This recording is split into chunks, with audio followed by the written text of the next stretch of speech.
Hello दोस्तों, मैं माही स्वागत करती हूँ हमारे चैनल पीएचडी वाले साहित्य एकेडमी में। दोस्तों, यूजीसी नेट जून 2024 की हम तैयारी कर रहे हैं इस चैनल के माध्यम से। अगर आप हिंदी सब्जेक्ट से किसी भी एग्ज़ाम्स की तैयारी कर रहे हैं दोस्तों, तो आप हमारे साथ जुड़ सकते हैं। इसी के क्रम में हम कहानी को कंप्लीट कर रहे हैं, यूनिट हमारा 7 है। इसी के क्रम में आज का जो हमारा टॉपिक है वो है दुनिया का सबसे अनमोल रत्न। जो ये किसकी कहानी है, तो ये प्रेमचंद की कहानी है। इससे संबंधित कुछ महत्वपूर्ण प्रश्नोत्तरी को देखेंगे। प्रश्नोत्तरी बिल्कुल आपके एग्जाम्स के पैटर्न के अकॉर्डिंग ही बनाए गए हैं। ठीक है, पहला प्रश्न है हमारा, दुनिया का सबसे अनमोल रत्न के बारे में असत्य विकल्प को चुने। इसका प्रकाशन 1907 में हुआ। यह जमाना पत्रिका में प्रकाशित हुई है। इसका अन्य नाम संसार का अनमोल रत्न भी है। दिल फिगार और दिल फरेब की प्रेम कहानी, जिसमें प्रेमी अपनी प्रेमिका के लिए सोने का आभूषण लेकर देता है। तो कौन सा इसमें से असत्य होगा दोस्तों, ये बताना है आपको। तो हो जाएगा, यहाँ पे कोई आभूषण की बात नहीं की जाती है। तो ऑप्शन नंबर हमारा 4, क्योंकि आप लोग को पता है कि इसमें जो है बात की जाती है क्या अनमोल रत्न रहता है उसके बारे में। तो देखेंगे आगे, अगर आपने पढ़ा है तो आपको पता ही होगा। प्रश्न संख्या 2 देखेंगे दोस्तों, दुनिया का सबसे अनमोल रत्न का पात्र है, बताना है। दिल फिगार, दिल फरेब, काला चोर, मासूम सा छोटा बच्चा। तो हो जाएगा, कूट दिया है दोस्तों, आपका होगा 1 2 3 2 3 4 3 4 1, सभी विकल्प संगत है। तो दोस्तों आपको पता है कि दिल फिगार भी है, दिल फरेब भी है, काला चोर भी है और छोटा मासूम सा बच्चा भी है। तो हो जाएगा हमारा ऑप्शन नंबर 4, सभी विकल्प सही हैं। प्रश्न संख्या हम 3 को देखेंगे दोस्तों। प्रश्न है हमारा, सत्य विकल्प का चयन करें। दिल फिगार और दिल फरेब के प्रेम के माध्यम से राष्ट्रीय और देश प्रेम का दिखावा किया गया है। ठीक है, दूसरा विकल्प है हमारा, क्या दिया गया है कि दिल फिगार का कटीले पेड़ के नीचे दामन चाक किए बैठकर गीत गा रहा था। तीसरा ऑप्शन है हमारा, दिल फिगार वह सौंदर्य की देवी यानी मलिका दिल फरेब का सच्चा और जान देने वाला प्रेमी था। दिल फरेब ने उससे कहा था, अगर तू मेरा सच्चा प्रेमी है तो जा, दुनिया की सबसे अनमोल चीज जादू का चिराग लेकर मेरे पास आ। दोस्तों यहाँ पे आपको सत्य विकल्प का चयन करना है। कूट दिया गया है केवल 1 2, केवल 2 3, तीसरा नंबर दिया है केवल 1 3 होगा दोस्तों, 1 3, केवल 3 4। तो कौन सा सही होगा दोस्तों, ये बताना है। तो पहले ही यहाँ पे देखिए, ये जो कटीले पेड़ के नीचे बैठ के ये गीत नहीं गा रहा था, ये रो रहा था। तो ए हमारा ऐसे ही कट जाएगा। ठीक है, तो और यहाँ पे हम देखेंगे दूसरा, क्या कोई जादू का चिराग वगैरह ये नहीं मांगता है। तो 4 भी हमारा कट जाएगा। तो हमारा सही हो जाएगा 1 और 3, 1 और 3, यही वाला हमारा आंसर सही हो जाएगा। क्योंकि यहाँ पे अच्छा सत्य कथन को बोला है ना दोस्तों, हाँ इसी चीज को ध्यान में रखना है यहाँ पे कि दिखावा नहीं किया गया है। तो 1 हमारा कट जाएगा, क्योंकि 1 हमारा दिखावा नहीं किया गया है, दिखावा किया गया, इसीलिए ये हमारा गलत हो गया। दूसरा देखेंगे, दिल फिगार एक कटीले पेड़ के नीचे बैठकर गीत गा रहा है, ये भी हमारा गलत हो गया। ठीक है, ऐसा वो नहीं करता है, दिखावा भी नहीं करता है। तो ये दोनों ऑप्शन हमारा गलत हो गया। सच्चा जान देने वाला आशिक है, ये बिल्कुल सही है। तो इसका सही आंसर जो होगा दोस्तों वो होगा केवल 3, केवल 3। ठीक है, यानी कि यहाँ 1 हटा देंगे, केवल 3 हो जाएगा हमारा। यहाँ पे दिखावा नहीं, सच्ची प्रेम को व्यक्त किया गया है। फिर यहाँ पर बैठ के ये गीत नहीं गाता, ये क्या करता है, ये रोता है। ठीक है, उसके बाद यहाँ पे जो ये तो हमारा सही हो गया। चौथा नंबर जो है, यहाँ पे जादू की चिराग की बात यहाँ पे नहीं की गई है। यहाँ पे ये बात करते हैं कि क्या अनमोल रत्न होता है। इसमें यहाँ पे 3 रत्न को लाए गए हैं, उनके बारे में बात करता है। तो यहाँ पे सत्य बोला था, इसी वजह से हमारा केवल 3 सही हुआ है। ठीक है, अब देखेंगे दूसरा प्रश्न संख्या 4 है हमारा, असत्य विकल्प का चयन करें। दिल फिगार ने कौन कौन सी अनमोल चीज हो सकती है जिसके बारे में सोचा। तो खुसरो का ताज हो सकता है, जमे जाम का तख्ते ताऊ हो सकता है, परवेज का दौलत हो सकता है, अकबर का दिल्ली सल्तनत हो सकता है। तो जैसे ही इनकी प्रेमिका इनको बोलती है कि दुनिया की सबसे अनमोल चीज़ लाकर तुम मुझे दो, अगर तुम मेरा सच्चा आशिक हो, तो वो सोचता है कि वो अनमोल चीज़ क्या है। तो इसके बारे में, इन तीनों के बारे में वो सोचता है। और असत्य विकल्प बोला गया है, तो ये अकबर का दिल्ली का सल्तनत के बारे में ये चीज़ नहीं सोचता है। ठीक है, प्रश्न संख्या हम 5 देखेंगे। इस अभागे आदमी का दामन सैकड़ों गुनाहों की खून के छींटे से रंगा था और उनका दिल नेकी के ख्याल और रहम की आवाज से जरा भी परिचित न था। उपयुक्त कथन किसके संबंध में है? दिल फरेब है, दिल फिगार है, काला चोर है, या फिर छोटा सा बच्चा है। तो ये आपके ऑप्शंस रहे। इसका सही आंसर जो हो जाएगा काला चोर।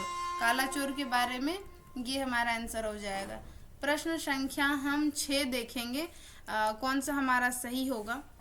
खुदा के वास्ते मुझे एक पल के लिए फांसी से उतार दो ताकि अपने दिल की आखिरी आरजू निकाल लूं।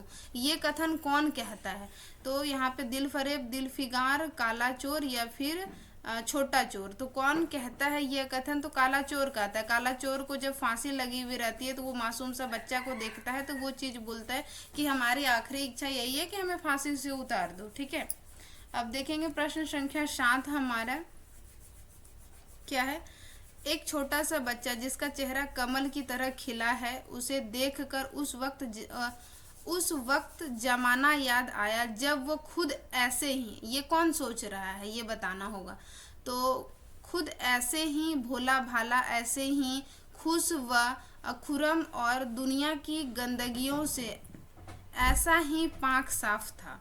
तो ये कथन कौन सोचता है उस बच्चे को देखकर? तो यहाँ ऊपर आपने देखा जब उसे फांसी लग रहा था तो वो खुदा के वास्ते थोड़े समय के लिए वो बोलता है फांसी से मुझे उतार दो। तो वो एक छोटा सा बच्चा को देख के वो इस चीज़ को सोच रहा है। तो हो जाएगा ऑप्शन नंबर हमारा 1, काला चोर ये चीज़ सोचता है छोटे से बच्चे को देख के कि मैं भी एक दिन इतना ही मासूम था, इतना ही ये था, मुझे भी मेरे माता पिता मेरी बलाएं उतारते थे, मुझे ये दुनिया की गंदगी के बारे में नहीं पता था। तो उस वक्त उनका हृदय क्या होता है ना, परिवर्तित हो जाता है, वो रोने लगता है, जबकि उन्होंने इतने सारे लोगों का कत्ल किया है। प्रश्न संख्या 8 हो जाएगा हमारा। मिनोशवाद नामक शहर में कौन रहता है? दिल फिगार रहता है, या फिर दिल फरेब रहता है, काला चोर रहता है, या फिर चिता पर बैठी कन्या रहती है। तो पता है कि दिल फरेब रहती है। फरेब कौन है? फरेब याद रखना है, फरेब मतलब लड़की। ठीक है, और दिल फिगार कौन है? ये लड़का है। तो नाम में कंफ्यूजन नहीं होइएगा, मैंने फरेब से लड़की को रिलेट करके याद रखा है और दिल फिगार इसमें लड़का आता है, यहाँ से भी इसमें भी कंफ्यूजन होती है। प्रश्न संख्या 9 देखेंगे हम।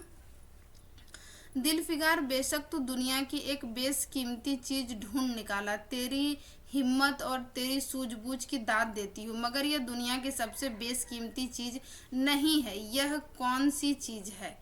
तो ये कौन सी चीज़ लेके आया था जिसके बारे में कि ये दिल फिगार को कौन कहता है? दिल फरेब कहती है। दिल फिगार को दिल फरेब ये कथन कहती है। वो कौन सी चीज़ है? काले चोर का आंसू, चिता की राख, खून का वह आखिरी कतरा, इनमें से कोई नहीं। तो आप लोग को पता है कि ये जो चीज़ है वो है काले चोर का आंसू। ठीक है, देखेंगे प्रश्न संख्या 10 हमारा क्या है।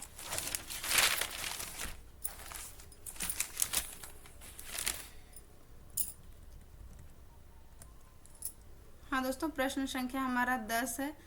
एक रोज वह शाम के वक्त किसी नदी के किनारे खस्ता हाल पड़ा हुआ था, बेखुदी के नशे से चौंका तो क्या देखा, चंदन की एक चिता बनी हुई है और एक युवती सुहागन के जोड़े पहने 16 श्रृंगार किए बैठी हुई, उसकी जांघ पर उसके प्यारे पति का सर है।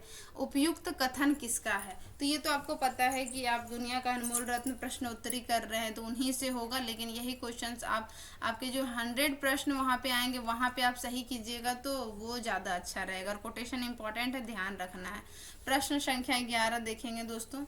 कौन सी चीज पा लेने के बाद दिल फिगार कहता है अब की तेरी जीत है? अब की तेरी जीत है, और इस ख्याल में उसके दिल को जो जो सपने दिखाए उसकी चर्चा व्यर्थ है।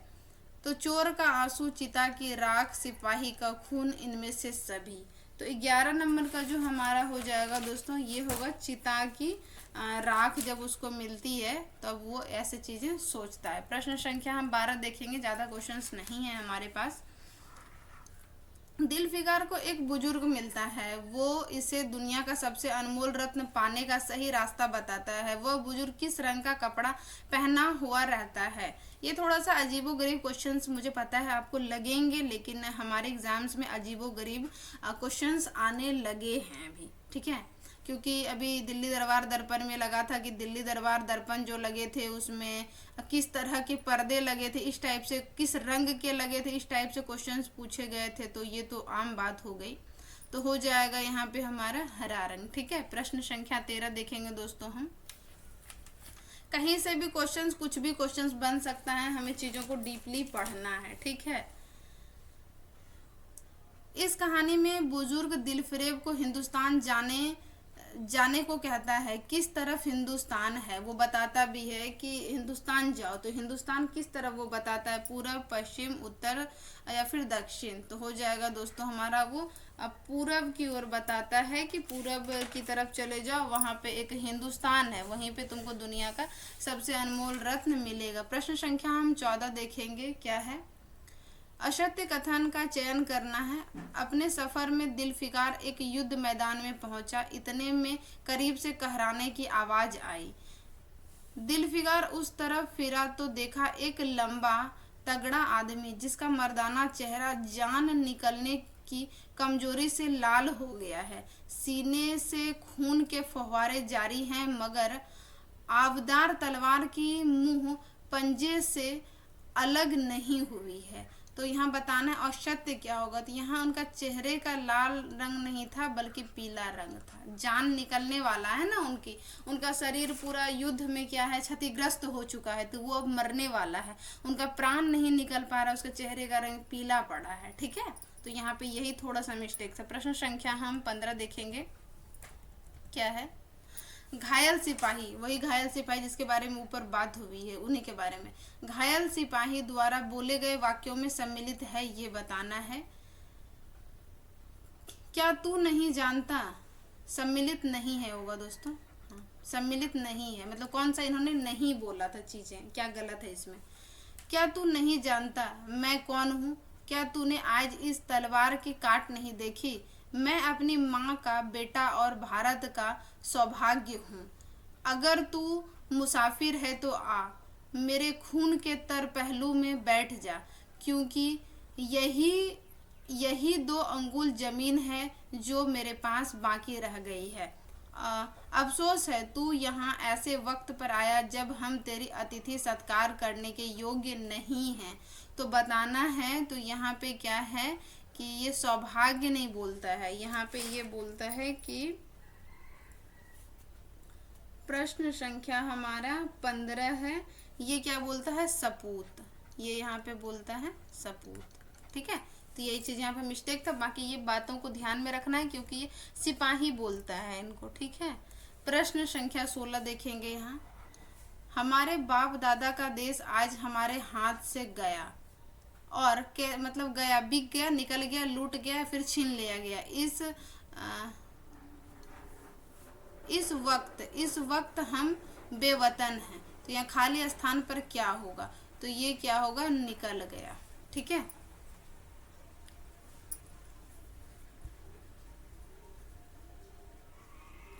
प्रश्न संख्या 17 देखेंगे। असत्य कथन को चुने, बताना है। दिलफिकार हुस्न का यह तिलस्म देखकर अचंभे में पड़ गया, चित्र लिखित सा खड़ा रहा। दिलफरेब मशनत से उठी और कई कदम आगे बढ़कर उससे लिपट गई। गाने वालियों ने खुशी के गाने शुरू किए, दरबारियों ने दिलफिकार को दिल फिगार को नजराने भेंट और चांद सूरज को बड़ी इज्जत के साथ मसनद पर बैठा दिया। दिल फरेब ने कहा, आज से तू मेरा नौकर, मैं तेरी लौंडी। तो यहाँ पे नौकर नहीं बल्कि वो मालिक का बात करता है। ठीक है, तो ये हमारा विकल्प जो हो जाएगा 4 नंबर सही है। ठीक है, बाकी ये कथन सही है, यहाँ पे मालिक होगा बस। ये हमारा लास्ट प्रश्न है, प्रश्न संख्या 18। एक रत्न जड़ित मंजूसे में क्या लिखा था जो दुनिया का सबसे अनमोल रत्न है? पहला था, चोर के आंखों का पश्चाताप का वो आंसू अनमोल रत्न है। या फिर चिता की वो राख जो अपने पति के प्रेम को साबित करती है दुनिया का अनमोल रत्न है। खून का वो आखिरी कतरा जो वतन की हिफाजत में गिरे दुनिया का सबसे अनमोल चीज है। सभी विकल्प संगत है, लास्ट में ये चीजें आती है। तो हो जाएगा, आप लोग को पता है इसका आंसर हो जाएगा 3। तो ये मैंने कुछ एग्ज़ाम्स के अकॉर्डिंग मैंने इसको कहानी को पढ़ के इसे कुछ इम्पोर्टेंट प्रश्न उत्तरी को बनाया है। दोस्तों, अगर आप किसी भी हिंदी एग्ज़ाम्स की तैयारी कर रहे हैं, अगर आप यूजीसी नेट हो या फिर टीजीटी हो या फिर पीजीटी हो या फिर हम बोल सकते हैं कि पीएचडी वगैरह कुछ भी एंट्रेंस एग्ज़ाम हो या फिर कोई भी आपका हिंदी सब्जेक्ट से रिलेटेड हो, एमए हो या फिर बीए हो, तो आप मेरे साथ जुड़ सकते हैं। ये क्लासेस आपके एग्ज़ाम के लिए यूजफुल रहेंगे। मिलते हैं नेक्स्ट क्लास में। ये हमारी सीरीज़ चल रही है जिसमें कि मैं पहले कहानी को कंप्लीट करवाने वाली हूँ। अगर आपको कोई सा टॉपिक ऐसा है जो याद नहीं हो रहा है, फिर उसमें आपको प्रॉब्लम हो रही है, तो आप मुझे कमेंट सेक्शन में बता सकते हैं। हो सके मैं आपकी प्रॉब्लम को थोड़ी सी सॉल्व कर पाऊँ। तो मिलते हैं नेक्स्ट वीडियो में, तब तक के लिए थैंक यू सो मच।